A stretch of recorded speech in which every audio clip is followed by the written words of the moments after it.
So a libertarian friend of mine on Facebook asked the question, what is a pick-me? And as someone who publicly and routinely speaks out on men's issues and knows plenty of women who also speak out on men's issues, needless to say, I have a lot of lady friends who are constantly being called pick-me simply because they don't let toxic BS slide from women.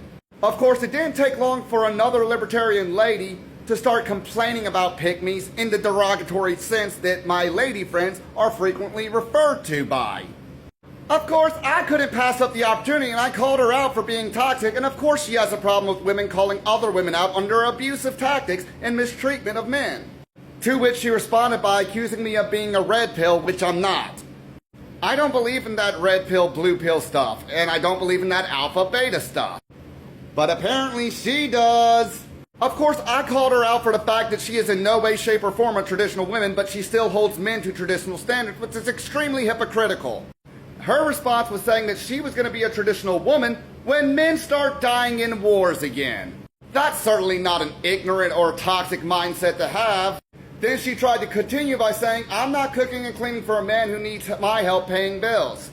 Well, I don't need you to cook or clean for me. I do that for a living, and at home anyway. And if you were living on your own, you'd be paying bills anyway, so what difference does it make? Then she went on to regurgitate some cliche stuff about how submission is earned. If a woman isn't submitting to you, then you're not masculine enough, blah, blah, blah, blah, blah. Yeah, anybody who knows me knows that I really don't care if you're submissive or not. In fact, it's kind of a turnoff. Hell, if anything, I like the muscle mommies and the boss bitches. I'm turned on by that. I like it when a woman actually is strong and independent and demonstrates it.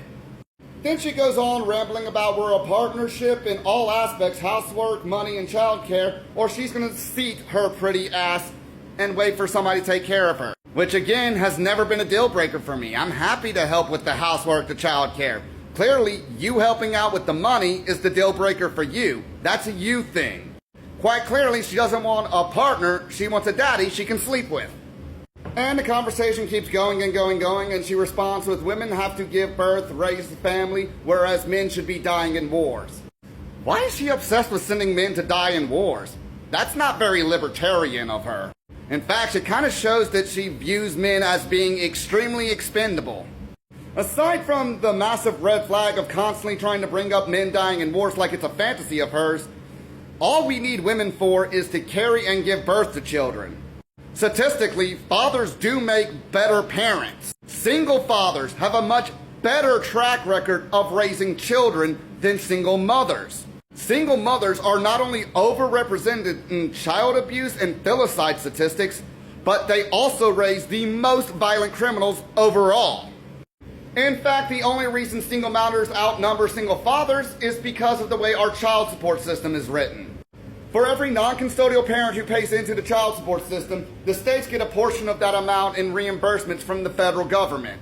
So while the states don't directly profit off of child support payments, they are getting reimbursements from the federal government, which they do make a profit on. And this does incentivize parental alienation. Men are still the primary provider in 70% of relationships. And as such, men are most affected by this biased way of governing child support. Now, don't get me wrong. I don't think we should get rid of child support. I just think we should privatize it and get the state out of it. More importantly, nobody should be alienated from their kids without proof of negligence, abuse, or neglect.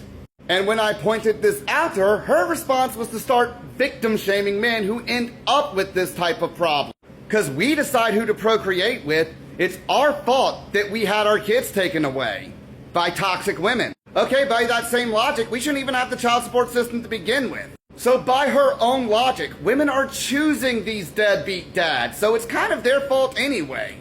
Now, I don't honestly believe this. I'm just using this as a hypothetical to make a point.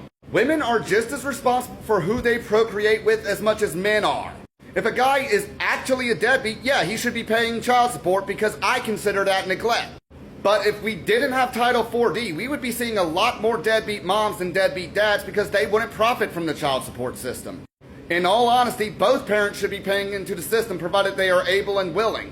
The reality is, women like this are just weaponizing incompetence. As much as they boast and brag about their ability to take care of themselves and how they don't need a man for that, they still value men based on traditional lines and still expect men to give them the princess treatment. These women are not good people, and they are not anti-government. They just don't like it when the government infringes upon their right to exist peacefully. They're perfectly okay with weaponizing against people that they can exploit for their own personal benefit.